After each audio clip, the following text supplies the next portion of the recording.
DGP ने 4 police रेंजां ਦੇ ਅਧਿਕਾਰੀਆਂ ਦੇ ਨਾਲ ਬੈਠਕ ਕੀਤੀ ਹੈ। ਗੈਂਗਸਟਰਾਂ ਤੇ ਡਰੱਗ ਦੇ ਖਿਲਾਫ ਫੈਸਲਾ ਕੁਨ ਲੜਾਈ ਦੇ ਹੁਕਮ ਉਹਨਾਂ ਨੇ ਦਿੱਤੇ ਨੇ ਤੇ ਇਹ ਵੀ ਕਿਹਾ ਕਿ 50% ਪੁਲਿਸ ਥਾਣਿਆਂ ਦੇ ਵਿੱਚ ਲਗਾਈ ਜਾਵੇ। ਆਜ਼ਾਦੀ ਦਿਹਾੜੇ ਮੌਕੇ ਵਧੇਰੇ ਸੁਚੇਤ ਰਹਿਣ ਦੀ ਵੀ ਤਾਕੀਦ ਕੀਤੀ ਹੈ। ਦਹਿਸ਼ਤ ਦੇ ਹਾਲਾਤਾਂ ਨਾਲ ਨਜਿੱਠਣ ਲਈ QRT ਤੇ ਆਰਮਡ ਰਿਜ਼ਰਵ ਟੀਮ ਤੈਨਾਤ ਕਰਨ ਦੀ ਵੀ ਤਜਵੀਜ਼ ਕੀਤੀ ਗਈ ਹੈ। डीजीपी ने अधिकारियों को आदेश दिते ने कि पुलिस मुलाजमां नूं नॉन कोर ड्यूटियां तो हटा के अपने अधिकार खेतर विच पैंदे सारे थाणियां विच कर्मचारियों की गिणती वधाउण। जिलियां विच तैनात कुल पुलिस मुलाजमां विचों घट्टो घट्ट 50% मुलाजम पुलिस थाणियां विच तैनात किए जाण। डीजीपी ने अपने दौरे दौरान रूपनगर, लुधियाना, जलंधर और अमृतसर पुलिस रेंजां नूं कवर किया। 4 पुलिस रेंजां नूं इह निर्देश दिते गए ने जिस दे विच 50% फोर्स थाणियां विच तैनात करन दे लई कहा गया है। नाल ही आजादी दिहाड़े नूं लैके सुचेत रहण दी भी ताकीद की गई है।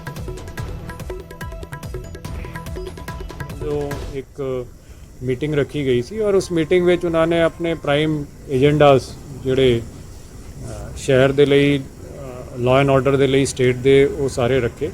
वो मुख्यतः जोड़ा एक तो ड्रग्स के अगेंस्ट जो है कार्रवाई के तेज़ी लाने की गल की गई। वो है कि जोड़े पहले कमर्शियल क्वांटिटी के इनवॉल्व हैं बंदे या जोड़े भी सप्लायर्स हैं उन्होंने बहुत तेज़ी नाल कार्रवाई की जाए। मैक्सीमम इहो जे सप्लायर्स नूं जोड़ा है बुक किया जाए केसिस में पुलिस का पूरा दबाव उन्होंने उपर हो कि ड्रग्स की जी है सप्लाई वो पूरी तरह से तोड़ी जाए।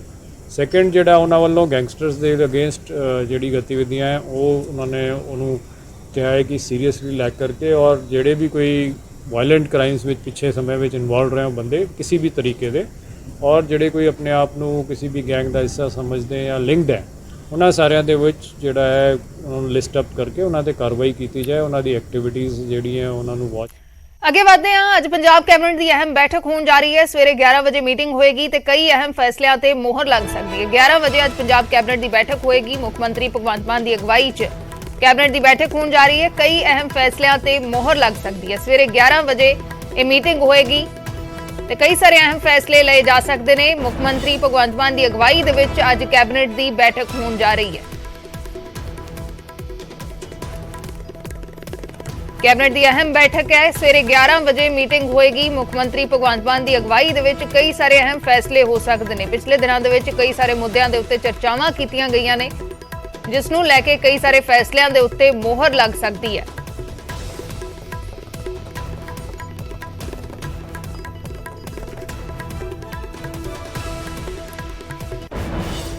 उधर श्रोमणी अकाली दल ਦੇ ਪ੍ਰਧਾਨ ਸੁਖਬੀਰ ਸਿੰਘ ਬਾਦਲ ਹੀ ਬਣੇ ਰਹਿਣਗੇ। ਝੁੰਦਾ ਕਮੇਟੀ ਤੇ ਅਕਾਲੀ ਦਲ ਨੇ ਵੱਡਾ ਦਾਅਵਾ ਕੀਤਾ ਹੈ ਕਿ ਇਸ ਰਿਪੋਰਟ ਦੇ ਵਿੱਚ ਪ੍ਰਧਾਨ ਬਦਲਣ ਦੀ ਕੋਈ ਸਿਫਾਰਿਸ਼ ਨਹੀਂ। ਝੁੰਦਾ ਕਮੇਟੀ ਦੀ ਰਿਪੋਰਟ ਹੂਬਹੂ ਲਾਗੂ ਹੋਏਗੀ। ਸਿਫਾਰਿਸ਼ਾਂ ਲਾਗੂ ਕਰਨ ਤੇ ਸੁਖਬੀਰ ਸਿੰਘ ਬਾਦਲ ਫੈਸਲਾ ਲੈਣਗੇ। ਲਾਗੂ ਕਰਨ ਤੋਂ ਪਹਿਲਾਂ 2-3 ਮੀਟਿੰਗਾਂ ਹੋਣਗੀਆਂ। ਤਾਂ ਝੁੰਦਾ ਕਮੇਟੀ ਦੀ ਰਿਪੋਰਟ ਤੇ ਅਕਾਲੀ ਦਲ ਨੇ ਵੱਡਾ ਦਾਅਵਾ ਕੀਤਾ ਹੈ ਕਿ ਪ੍ਰਧਾਨ ਬਦਲਣ ਦੀ ਕੋਈ ਸਿਫਾਰਿਸ਼ ਇਸ ਰਿਪੋਰਟ ਦੇ ਵਿੱਚ ਨਹੀਂ ਹੈ। ਸੁਖਬੀਰ ਸਿੰਘ ਬਾਦਲ ਹੀ ਸ਼੍ਰੋਮਣੀ ਅਕਾਲੀ ਦਲ ਦੇ ਪ੍ਰਧਾਨ ਬਣੇ ਰਹਿਣਗੇ।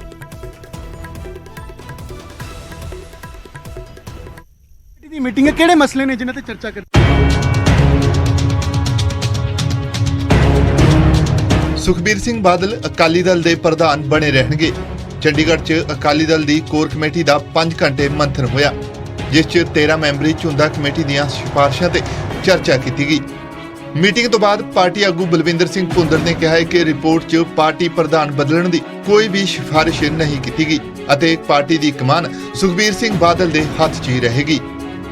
ਇਹ ਸਾਰੀ ਰਿਪੋਰਟ ਕਿਉਂਕਿ ਮੈਨੂੰ ਇਹਨਾਂ ਨੇ ਪੇਸ਼ ਕੀਤੀ, ਜਦੋਂ ਪੇਸ਼ ਕੀਤੀ ਉਦੋਂ ਵੀ ਡਿਸਕਸ ਹੋਈ, ਫਿਰ ਅਸੀਂ ਇਹਦਾ ਅੱਖਰ ਬਹਿ ਕੇ ਡਿਸਕਸ ਕੀਤਾ ਆਪਸ ਵਿੱਚ। ਉਹਦੇ 'ਚ ਕਿਤੇ ਵੀ ਇਹ ਲਫ਼ਜ਼ ਨਹੀਂ ਕਿ ਪਾਰਟੀ ਪ੍ਰਧਾਨ ਨੂੰ ਬਦਲਿਆ ਜਾਵੇ, ਕਿਤੇ ਵੀ ਇਹ ਲਫ਼ਜ਼ ਨਹੀਂ।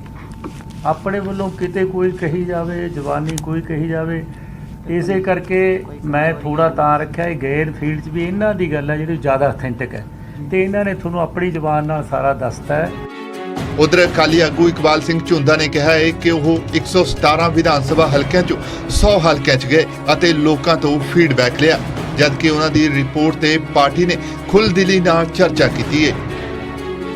ਜੋ ਪਾਰਟੀ 'ਚੋਂ ਫੀਡਬੈਕ ਮਿਲੀ ਹੈ ਉਹ ਸਾਰੀ ਫੀਡਬੈਕ ਹੂਬ ਟੂ ਹੂਬ ਅਸੀਂ ਕੋਈ ਚੀਜ਼ ਲਕੋਈ ਨਹੀਂ ਹੈ।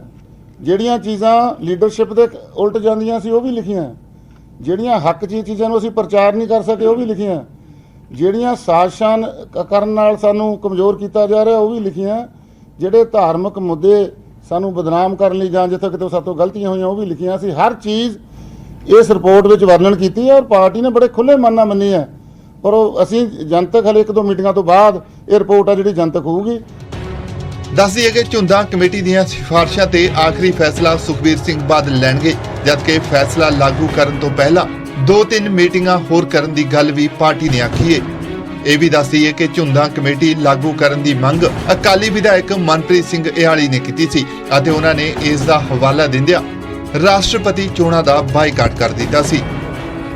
Bureau report, news 18 Punjab.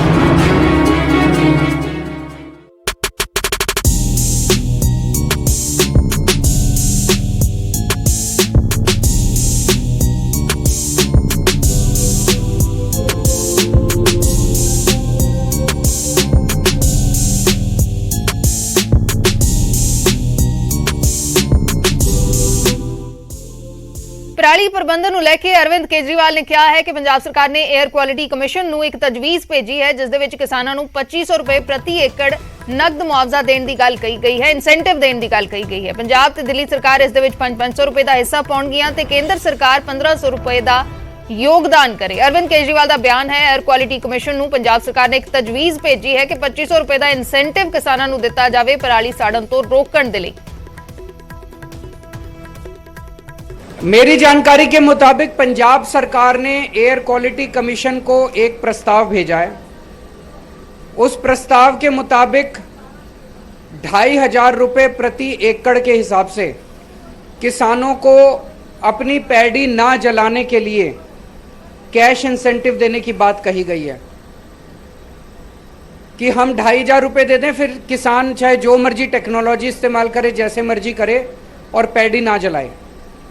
उसमें पंजाब सरकार ने प्रस्ताव रखा है कि भाई 500 रुपये पंजाब सरकार दे दे, 500 रुपये दिल्ली सरकार दे दे और 1500 रुपये केंद्र सरकार दे दे। मैं समझता हूँ एयर क्वालिटी कमीशन इसके ऊपर जब भी इसका निर्णय लेगा, फैसला लेगा, तो मैं समझता हूँ दिल्ली सरकार हमेशा पोल्यूशन को कम करने के लिए हमें जो भी करना पड़ेगा हम करेंगे।